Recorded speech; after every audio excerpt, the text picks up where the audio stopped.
Sedmi je dan rata u Iranu. Od sinoć su nastavljeni raketni napadi na Ali al-Salem vojni aerodrom tokom noći. Iranci nastavljaju sa uspješnim raketiranjem američke vojne infrastrukture u Kuvajtu, gdje se zadnjih dana na ovom istom aerodromu ističe više požara i sada više od 20 pogodaka. U 9 ujutru započeto raketiranje centralnog dijela Izraela. Istovremeno započet napad na britanski aerodrom Akrotiri na Kipru. Bar jedan pogodak i požari su potvrđeni u Izraelu, ali potpuna razmjera štete je nepoznata. Izašle su i dodatne satelitske slike iz Fudžeire u Emiratima koje pokazuju da su Iranci juče pogodili zonu naftne rafinerije. Osim toga, raketiranje i irački Kurdistan na području Erbila, gdje je ciljana vojna infrastruktura oružanih formacija Kuda uoči njihovog očekivanog kopnenog napada u Iran. Ipak, iako Iran raketira položaje koalicije, važno je napomenuti da i Iran i savezničke snage Hezbolaha u Libanu trpe teške gubitke.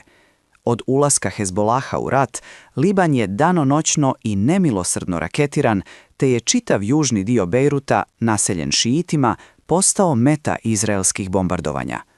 Izrael ima za cilj da oslabi komandne strukture Hezbolaha, gađajući stambena naselja, vjerovatno iz razloga što znaju adrese gdje njihovi oficiri i visoki funkcioneri žive, te su spremni da bombarduju čitave stambene zgrade po cijenu života civila. Do sada je širom Libana ubijeno preko 200 ljudi za ovih nekoliko dana, a borci Hezbolaha nastavljaju da pružaju otpor duž granice sa Izraelom. Iran je isto kao i Liban, trpi teška bombardovanja od strane Amerikanaca i Izraela. Statistike pokazuju da su iranska raketiranja sve manje u broju ispaljenih projektila, iako su procentualno više uspješna po broju pogodaka zbog iscrpljenosti koalicione PVO. Danas je ispaljeno samo oko 20 balističkih raketa, dok je na prvi dan ispaljeno preko 350 balističkih raketa. Ipak to ne znači da Iranci slabe. Iranci su izjavili da je većina raketa korištenih u trenutnim napadima proizvedeno prije 11, 12 ili 13 godina. Iranci su samo u rijetkih slučajevima koristili nove rakete tokom napada zadnjih dana. Iran inače proizvodi preko 100 balističkih raketa mjesečno, a ima i više hiljada savremenih raketa koje uopšte nisu korištene, dok je njihova proizvodnja veća nego ikada.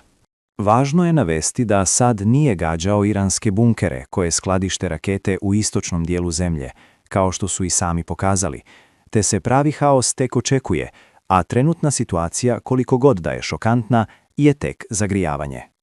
Povrh svega ovoga, izašao je snimak na kojem se vidi da je oboren F-18 iznad Kuvajta. Video potvrđuje pad tipa aviona ratnog vazduhoplovstva Kuvajta, ali zvanični izvori nisu potvrdili pad ovog aviona, niti su primljene bilo kakve informacije o njegovom padu od strane američkih ili kuvajtskih izvora. Nakon jučerašnjeg napada Irana u Nakčivanu, Azerbejdžan je povukao sve diplomate i zvaničnike iz njihove ambasade i konzulata i čitave diplomske misije u Iranu. Povrh toga, da stvar bude gora, azerbejdžanski obavještajaci iz službe DTX-a su uhapsili 4 državljana Irana unutar države, za koje kažu da su špijuni Iranskog revolucionarnog gardijskog korpusa, koji su prikupljali povjerljive informacije o bezbjednosnim pitanjima Azerbejdžana. Danas je isto tako Azerbejdžan počeo da raspoređuje i artiljerijske sisteme Dana uz granicu sa Iranom, te se tenzije rasplamsavaju. Pretpostavlja se da će Azeri izvršiti združen kopneni napad na Iran zajedno sa iračkim Kurdima uz vazdušnu podršku Amerike i Izraela. Ovo pokazuje dalje izoštravanje odnosa sa Azerbejdžanom, koji je glavni izvor nafte za Izrael, dok uporedo i nabavljaju veliku količinu oružja od Izraela za rat protiv Jermena. Važno je napomenuti da Iran već preko 30 godina od početka rata između Jermenije i Azerbejdžana oko Nagornog Karabaha podržava Jermeniju. Povrh toga, prošle godine su obje zemlje zajedno držale zajedničku vojnu vježbu na iransko-jermenskoj granici. Azerbejdžan je također ekstremno nacionalistička zemlja, gdje se zagovara pan-turkizam, dok je ujedno i jak i koncept velikog Azerbejdžana, gdje se čitav sjeverni dio Irana prisvaja kao dio Azerbejdžana. Ovo je zato što u Iranu živi preko 10 do 25 miliona Azera, koji su druga najveća etnička grupa u zemlji posle Perzijanaca, a kojih ima više u Iranu nego u Azerbejdžanu.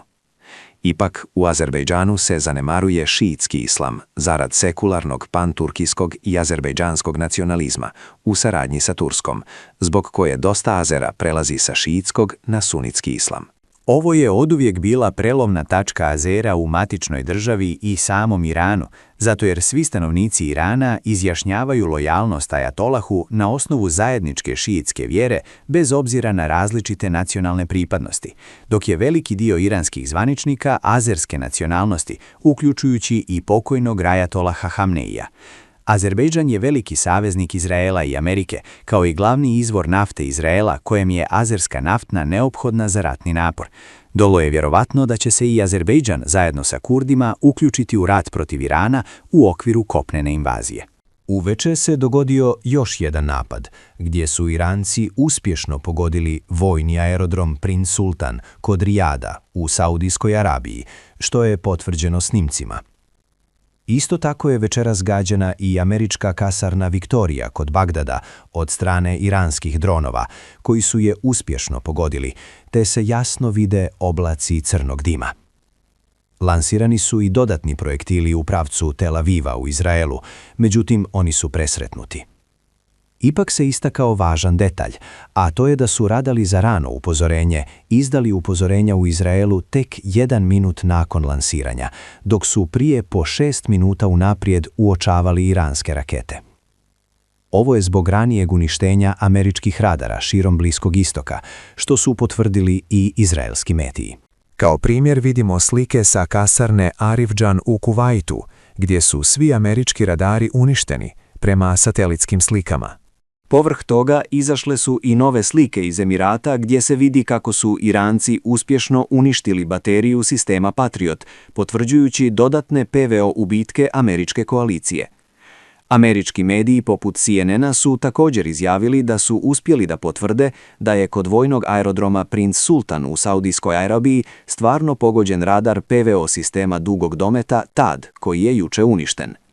Isti američki mediji su potvrdili da američka vojska trenutno žuri da isto tako zamijeni uništeni radar istog PVO sistema dugog dometa THAAD u Jordanu, koji je isto tokom prošlih dana pogođen. Iranci su upravo sada potvrdili da su tokom dana propustili samo 2 broda preko Ormonskih vrata da uđu i napuste Perzijski zaliv, pokazivajući razmjere iranske blokade. Povrh toga, Iranci su objavili video gdje se vidi kako ispaljuju protivbrodsku raketu na nosač aviona Abraham Lincoln i druge brodove u njegovoj grupi. Nepoznato je da li su Iranci uspješno pogodili brod. Američki ministar financija Scott Bessent je također izjavio za medije da najveći američki napadi na Iran počinju i da će bombardovati fabrike i sva industrijska postrojenja angažovana u proizvodnji balističkih raketa, kao i podzemnih kasarni gdje se one skladište. Trenutno čekamo dalje američke napade. Ako vas zanimaju dalje vijesti sa Bliskog istoka, koje nam pristižu iz minute u minut, pretplatite se na kanal Balkan Front, da ostanete u toku sa svim novim dešavanjima iz Irana i ostatka regiona. Ukoliko želite da saznate sve bitne vijesti od početka rata, pogledajte i našu playlistu o ratu sa Iranom, gdje možete da pogledate naše detaljne izvještaje za svaki dan rata do sada.